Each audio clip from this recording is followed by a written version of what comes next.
Be sure to subscribe and click on the bell for notifications on future uploads.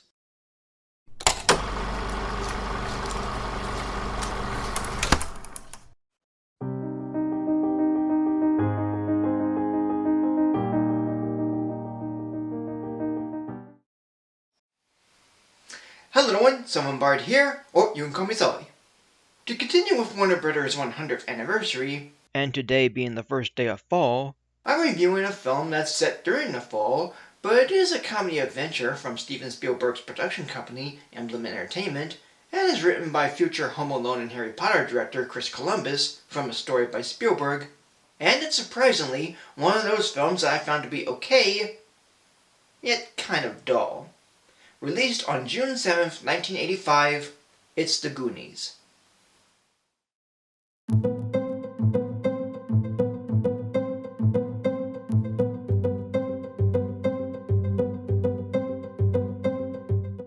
Director Richard Donner had made an okay, yet kind of boring comedy adventure with cliché characters, a boring story, and yet okay practical and visual effects. Set in Astoria, Oregon, a group of kids who call themselves the Goonies, of Mikey, Data, Mouth, and Chunk, have spent some fun time together, apparently, yet Mikey's family, the Walshes, are on the verge of having their house foreclosed and demolished by the rich Mr. Perkins to expand the town's country club with a golf course.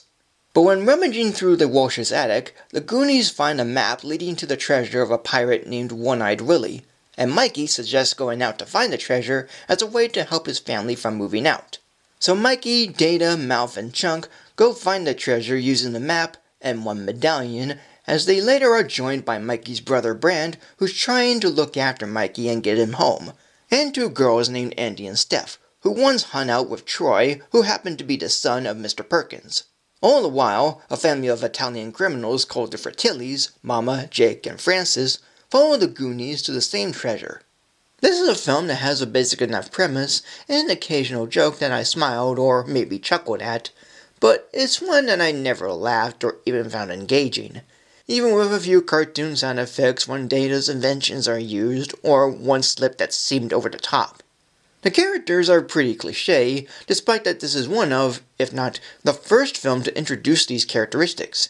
Chunk is the fat one, Data is the inventor, Mouth is the jokester, Brand is the tough, no-nonsense teen, Mikey is the leader, Mikey's mother is a neat freak, even to wanting a house looking clean for demolition, Andy is the teen love interest who's in love with the tough teen, and Troy is the bully whose father is about as snobby as his son. And Steph is just there for support. Not to mention that most of the dialogue these characters say are so quick that I couldn't pick up what they're saying that it becomes forgettable, and I might have missed a few plot beats. The film does establish that Mouth knows Spanish and is used several times, but his first use is with Rosalita, who only speaks Spanish, and she's supposed to help the Walshes move out. But when Mikey's mother gives Rosalita instructions, Mouth just gives the wrong translation to her.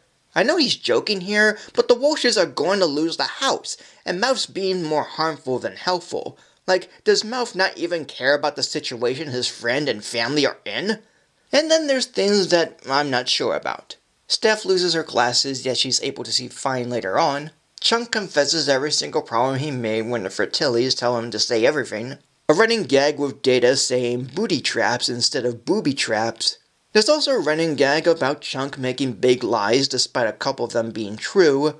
And yet, the kids call themselves Goonies, but there's little to no reason why they're called that, aside from them being rejects and going on quote-unquote crazy adventures.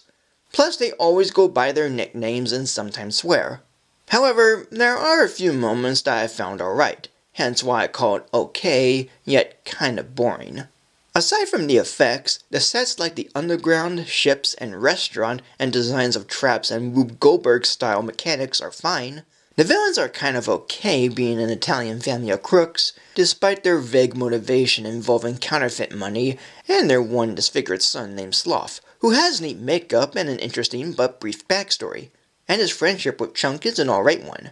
The music of Dave Grusin is a bit decent.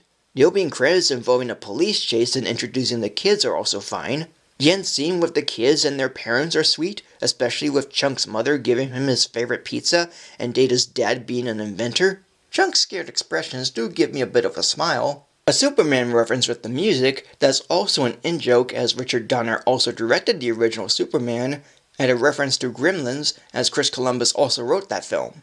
But for the most part, I didn't care enough for this movie despite the things I found alright. As overall, it feels somewhat boring, a little forgettable, and quite unfunny or exciting. It would have been an okay adventure film on par with Indiana Jones, but I found it to be a little dull of an experience given the problems I have with it. I might be a minority on this, but I found The Goonies, which is a film that has no sequel, prequel, or TV series, to be a little lame. 2.5 mixed Bugs Bunnies. And that is it. So thank you for joining me. Like, comment, subscribe, follow me on Facebook or X, and until next time for a new video.